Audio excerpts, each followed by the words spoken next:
Hi, everyone. I'm excited to be here tonight with you guys talking about our organics curriculum program that we created.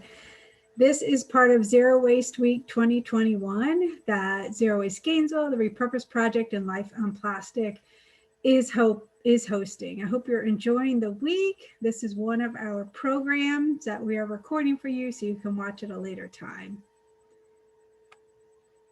So today I'm going to talk to you about wasted food. This is a broad story. It doesn't go into detail about any specific part of it, but we're going to talk to you about all of the ways that food is being wasted from the farm to your fridge. And my name is Amanda Waddell, and I'm going to be talking to you today, but I created this program with Rachel Bhattacharya as well.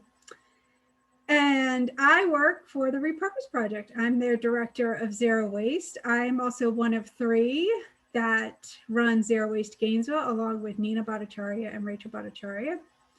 I'm also a co-instructor at Zero Waste USA, so I am a certified Zero Waste associate, and now I help teach the classes for Zero Waste USA. I have a lot of other things, like a certificate in sustainable resource management. I'm a true advisor. I'm on the single-use plastics working group for Sierra Club, ambassador for Five Gyres, core member of Break Free from Plastic. But the main reason I do all this sustainability work is because of my connection to nature and love of animals. And the theme for Zero Waste Week this week is nothing in nature is wasted. So we're really going to try and tie that back in with our curriculums program as well. So today we're going to talk about all of these subject areas. And remember, I said we're only going to really scratch the surface. There's really so much to this, but I want you guys to have an overview and then feel empowered to make some changes to be part of the solution. So first, I just want to mention that how important soil is to our ecosystems and to the plants and animals that live on this earth. And really what we want in zero waste and what we want for organics is to create a closed loop system, much like this, where we make food and we use food, eat food, and then we collect the food scraps and turn it into a soil amendment. And that soil amendment gets returned to the land to help us make more food. And a very closed loop system kind of way. So hopefully everything that we talk about tonight is going to come back to nothing in nature is wasted, creating closed loop systems and trying to mimic nature. So that's really our goal. So here is the big picture on wasted food. And the reason I say wasted food is because food is a resource, and I want to emphasize that a lot of the times we're just flat out wasting it. I might also say food waste from time to time, and they really are interchangeable. Either one is fine. But here's the big picture, that we waste up to 40% of our food that is produced, and that's a pretty alarming statistics. That can be 125 million pounds of our food supply wasted. And that equals 400 pounds of food per person annually, and it can be up to $1,800 annually in wasted food. But according to the NRDC, the National Resource Defense Council, we also have millions of Americans that are food insecure. And a lot of the food that gets thrown out is actually edible food that could be rescued and gotten to hungry people. And that's really a core component of what we want to get across today, is that we waste a lot of food, but if we create better systems, then we can also feed a lot of people that need food. So where and why is food waste happening? What happens in the field? It happens often for cosmetic reasons. It could be because we don't understand the sell by or best by dates. You could get just really large portions in a restaurant. And then on the consumer level, definitely, we waste food at home because it might get lost in the fridge or in the pantry and then it goes bad. So this is a graphic from the National Resource Defense Council again, and it really just shows that there is a big deal with wasting food, and basically it's because we waste resources. So there's so many resources that go into creating the food that we eat day to day. Everything from the water, the land space, the greenhouse gas emissions, the fertilizer, everything And then the food that we waste and discard takes up a lot of space in the landfill as well. So this is the food supply chain, a very basic model of it. And according to ReFed, the food that's wasted on the farms is only about 10%, 2% in manufacturing, that's really processing of the food. The consumer-facing businesses account for 40% of the food loss, and homes 43%. So it just goes to show you that we, as everyday consumer level, have a lot of influence on wasted food, so we can make a big difference. I also want to point out that it's really hard to calculate the food waste upstream. So that's in the farming and the manufacturing before it gets to point of sale, which really begins downstream. So these numbers might be off a little bit, but it's just important to know that scientists and experts really think that the bulk of the food waste is happening downstream, where we can really make a big difference. So it's also important to know that a lot of the food that is generated goes to the landfill, and we really don't want that to happen at all. So very little of the food waste gets composted. And so when food scraps get composted, that's how we create a closed loop system. But unfortunately, only about 4% of the food waste generated in the United States in 2018 was composted. And the largest portion of resources that are going to the landfill is food at 22%. So we really have a lot of work to do there. We do not want the food or any organic material going to the landfill. And we'll talk a little bit more about that in a minute. But let's dive into the supply chain just a little bit more. So this is about our basic supply chain with food. It's produced on the farm, and like I mentioned, about 10% loss. The processing and manufacturing distribution, about 2% of wasted food there. Retail and food services, about 40%, and consumer 43%. So just a little bit of a deeper dive into each of these areas. So why are we wasting food on the farm? Well, it could be damage from pests, damage from weather, overplanting, spoilage, or demanding perfect food. So I really want you to keep that in mind, because that's a consumer level action that actually affects upstream food loss. So just keep that in mind. That'll come up a few times in this talk. And it's important to remember. So the wasted food in the processing and distribution just comes from the trimming, overproduction, damage and spoilage, or improper transfer and handling. So we want them to collect any of the food loss or the wasted food during the processing and distribution, and we want them to reduce that, but then if it does happen, to collect it for composting. So there's wasted food in the retail and food service industry. Sometimes it's from overproduction. This can be the date label confusion again. So that's really a consumer level problem. Large portions at restaurants or buffet style, spoilage or packaging damage, or demand for fully stocked stores. So again, that's a consumer level action that the stores are really reacting to what they think we want, but sometimes that creates wasted food. And then directly in the consumer level, in our houses day to day, we can waste food because of spoilage, the date label confusion again, lack of planning, or really food that's lost in the back of your fridge or pantry. So there's a lot we can do to reduce wasted food. So why does it matter? We touched on this in the beginning, but really it is the resources. When we waste food, we waste resources. And resources are so incredibly valuable that we want to be real responsible. So when we are throwing food away, we're basically throwing away the labor from all of the farmers and workers, the money that it took, the water, the land. When they have to take away more land to create crop land, it really reduces the biodiversity. So we have to keep that in mind too. The climate warming emissions, those pay a heavy price in food production. And the fertilizer use, so all of this equals up to resources that we just do not want wasted at all. So food insecurity is a big deal too. So the definition of food insecurity is lacking reliable access to sufficient quantity or affordable, nutritious food to lead an active, healthy life.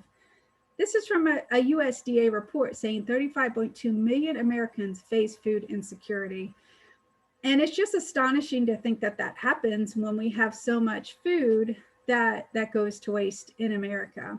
So we really need to help create these systems that can get edible food to people who need it. So another reason that it really does matter that we're wasting food is climate change. So according to the Food and Agriculture Organization of the United Nations, that if wasted food were a country, it would be the third largest emitter of greenhouse gases behind China and the United States. So that's really a big deal, and it should be an incentive for all of us to do all we can to prevent food from getting wasted. This is a graph from Our World in Data, just showing that the food production overall is responsible for a lot of the greenhouse gas emissions, just like we talked about in the previous slide. But what accounts for the actual food loss and waste is 6% of the emissions. So if we can cut down on food loss and waste, meaning cut down on the edible food that's wasted, cut down on all of the food that's going to the landfill, we could cut down on 6% of the global greenhouse emissions. So that's really is a big deal. So here's a little bit more about organics and climate change. So a report from the US EPA showed that in 2018, landfills were the third largest emitter of greenhouse gases, specifically methane. So methane is released from landfills when organic matter breaks down in an anaerobic condition, meaning they don't have oxygen there. And all organics include more than just food. So compostable organic material includes the food, the vegetation like leaves and plant material, and also paper products and other compostable biodegradable items. So when any of that makes it to the landfill and it starts to break down without oxygen, it creates methane, and landfills are the third largest emitter of methane in the United States in 2018. So that's a big deal because we have ways to basically deal with these resources and not have to send them to the landfill, which that creates a linear system. What we really want is a circular system, much like in nature, a closed loop system to keep these resources in use. But a little bit about the statistics. In 2018, according to the US EPA on data on food waste, there was 63.1 million tons of food waste generated in the United States, and only 2.6 million tons of that was composted. 7.5 million tons combusted, and 35.2 million tons of food waste went to the landfill in 2018. And that's a tremendously high number, and we all need to work on reducing that and then capturing the food scraps for composting. And the US EPA started in 2018 a new way to track wasted food, and they call it Other Food Management Pathways. And they calculated that 17.7 million tons went to this other kind of diversion metric. So in general, the EPA would only follow wasted food through landfilling, combustion, and composting.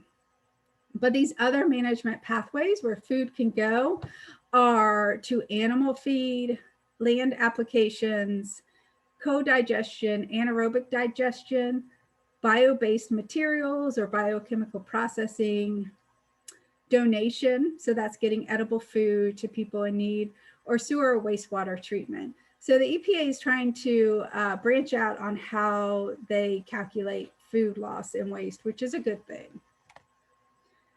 So this slide is from a webinar that I attended in 2020 from the UF Thomson Earth System Institute, talking about the changes in production. Specifically, this is to lettuce, but due to climate change in Florida. So this scientist that works for UF IFAS in the Everglades agricultural system, which is just south of Lake Okeechobee, was talking about the lettuce production in Florida.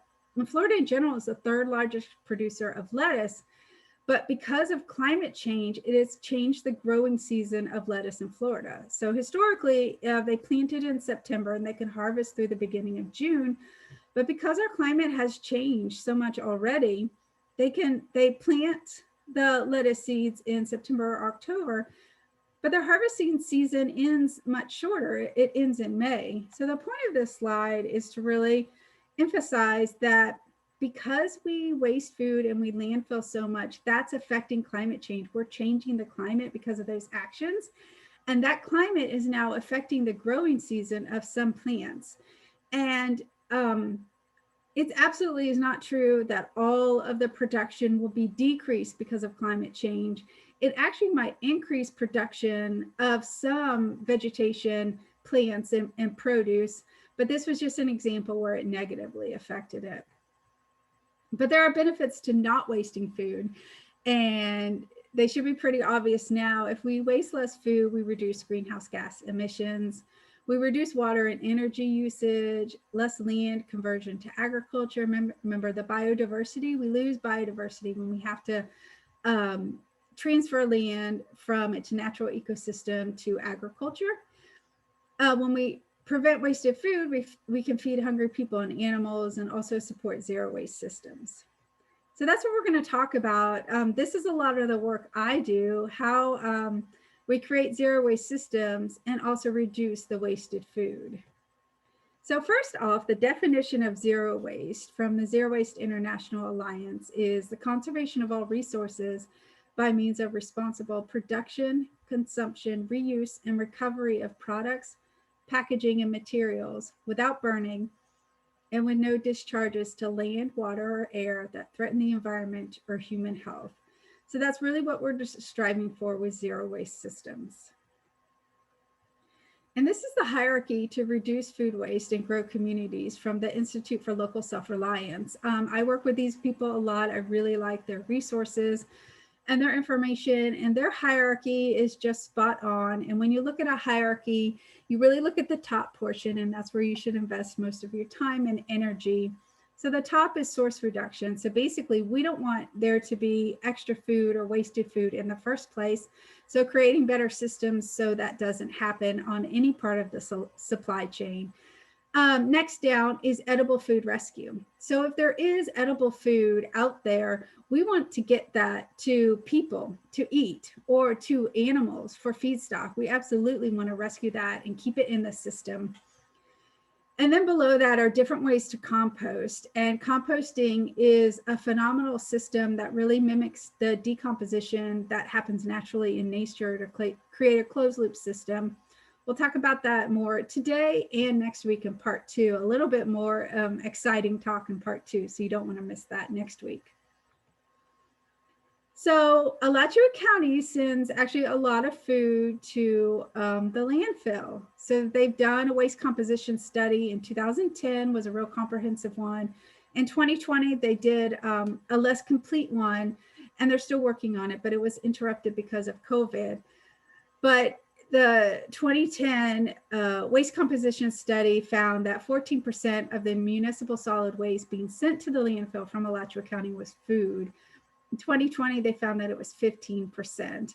And that's a big deal because we're sending both edible food and non-edible food to the landfill that instead should be rescued and put into a closed loop system, much like what happens in nature. So we have a lot to do locally as well.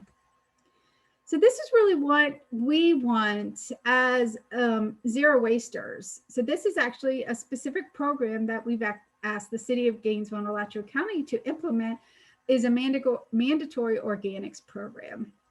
So what we want are systems in place so that wasted food is reduced in the first place, better planning. We definitely need edible food rescue. That is a big deal, whether if it's from parties or events or on a farm, anything. We want that food rescued and taken to the people that need the food. And then we want food scraps collection for composting. So what we should be composting is not edible food, but inedible food. So the scraps and the peels and the cores and stuff like that, that's what should be composted. And we don't want or think that any compostable organic material, including food, should go to the landfill. So basically it shouldn't be allowed in our landfill carts. We should be diverting that, source separating it, meaning keeping it separate from everything else that we discard, and instead composting it.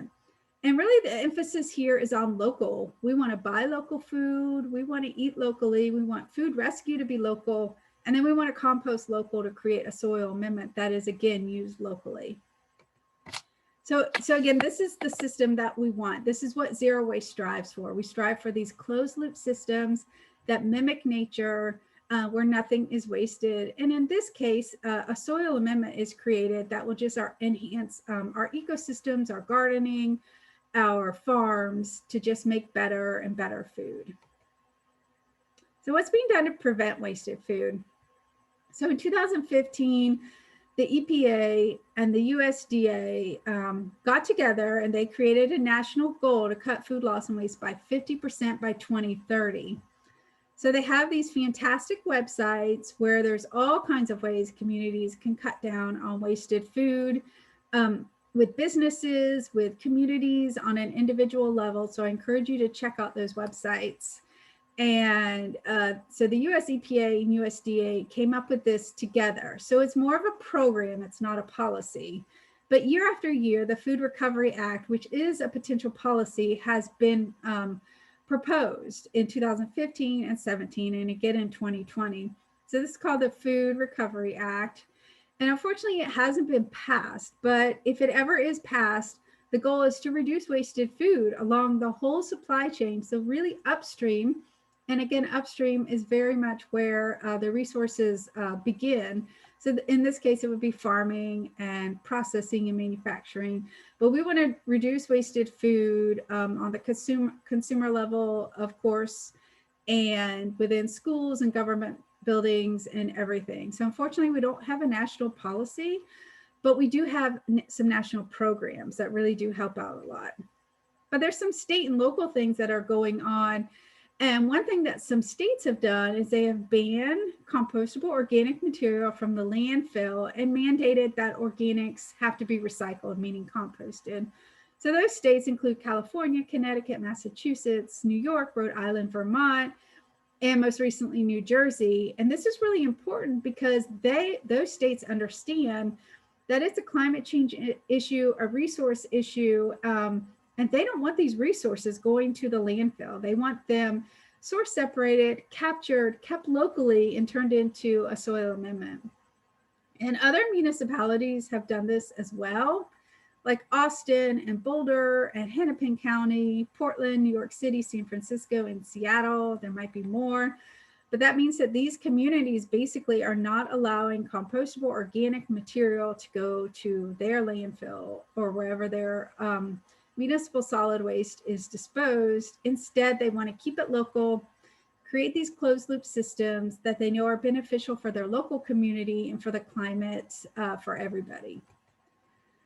So there are some consumer level actions that we can do, and I'm actually going to talk about this a lot more in part 2, so I hope that you join me for that as well. But our consumer expectations actually do affect the food that is wasted upstream, unfortunately.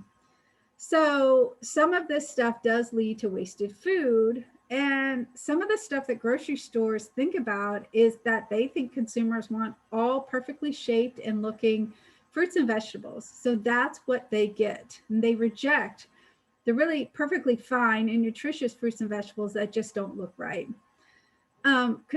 Grocery stores are expected to always be fully stocked. And this is a consumer level expectation that has affected the way grocery stores run their business. So, and that can sometimes lead to wasted food. And the same with restaurants. The restaurants, we as consumers expect them to have a lot of choices and to always have what's on their menu. And that sometimes can lead to wasted food. So preventing wasted food, we should recognize all of the resources that go into making our food with the labor, water, land, and energy, absolutely. Remember that we are all connected to nature and we depend on a healthy earth for life. And we should support restaurants and grocery stores that are preventing wasted food. Maybe they donate edible food or they compost their food scraps. If you know a restaurant or grocery store that's doing it, I encourage you to support them. And buying local is a really big deal. And we're going to talk about that in part 2. So I hope that you join us for that. But here's some individual stuff that we can think about to prevent wasted food. And one is planning. So planning your meals for the week and plan around the food that you already have. learn what those sell by and best buys dates mean, and really just start to use your senses. If it's past the best before date, it might still be okay. You should probably smell it and let your senses tell you. Have a reusable container with you all the time for quick purchases so you can keep that item ready and fresh for when you want to eat it. Plan to eat what you have in your refrigerator. So shopping is a big deal, and it can help you prevent wasted food. So shop at home first, meaning eat what you have at home. Shop smart based on your planning. Don't shy away from buying the ugly food. Keep an open mind to misshapen produce, fruits, and vegetables. And shop local. Again, we're going to talk about this a little bit more in part 2. Prep your food for the week so it stays fresh and it's ready to cook or to eat, and that will help you a lot too. You should donate food that you're not going to eat, but it hasn't gone bad yet. And prep about to go bad food in your freezer. So I do this a lot if we get something that we just haven't eaten yet. So one example is zucchini. I will shred that zucchini and I will freeze it, and then I will use it later on to make a vegetable lasagna, and I do that a lot. And then storage. So store your food correctly, store your leftovers, keep them front and center so they don't get lost. Freezing your food is a great way to keep it fresh. And rotate. Maybe you can have an Eat Me first box in your refrigerator. That will help you cut down on wasted food. And then composting. So composting is just really a way to recycle your food scraps and your yard waste. And like I said, we're going to talk about this more next week because of the local connection and how important it is to local communities. But composting that you might do with your yard waste or your food scraps, it really just mimics the natural system of decomposition. It creates a closed loop system. Again, it is really important to do, but the composting should be with the cores, the pits, the peels, stuff like that. Not the edible food, but the inedible parts of your food. So you really, if you want to do in your backyard, you could just mix your food scraps with some yard waste. And the really easiest best is the brown leaves that drop in your yard. And your compost bin needs air, water, and the food that you supply it. And it really is this fantastic living system of insects and worms and microorganisms that turn all of this stuff into a soil amendment that you can use in your garden or anywhere on your lawn. And next time in part 2, we're going to talk about community composters and how important they are to a community and how they're helping create these closed loop systems and going to help us as a community reach zero waste. So this is really what we want. We want you to buy local seeds if you have a garden. Buy local food from the farmers or farmers markets, and then compost locally too in your backyard or community composters. And then use that soil amendment again to make more food or to give to a farmer. We really want this closed loop system where resources are kept local. So part 2, I'm really excited to talk to you about. It's all about the local food scene. So we are going to talk about wasted food, but we're going to talk about how people that need it are getting it from a state level down to local. Why it's so important to buy local food, including the seeds, reducing wasted food, some specific example and some resources to help you figure that out, and the importance of keeping resources local. And that is really, really important. And I want to thank you. This presentation was made by myself and Rachel. You are welcome to reach out to us, to Zero Waste Gainesville, the Repurpose Project. You can find us on Facebook, YouTube, and Instagram. And we don't want you to waste it. We want you to think about the bigger picture of resource use and creating closed loop systems and enhancing our local infrastructure. So thank you.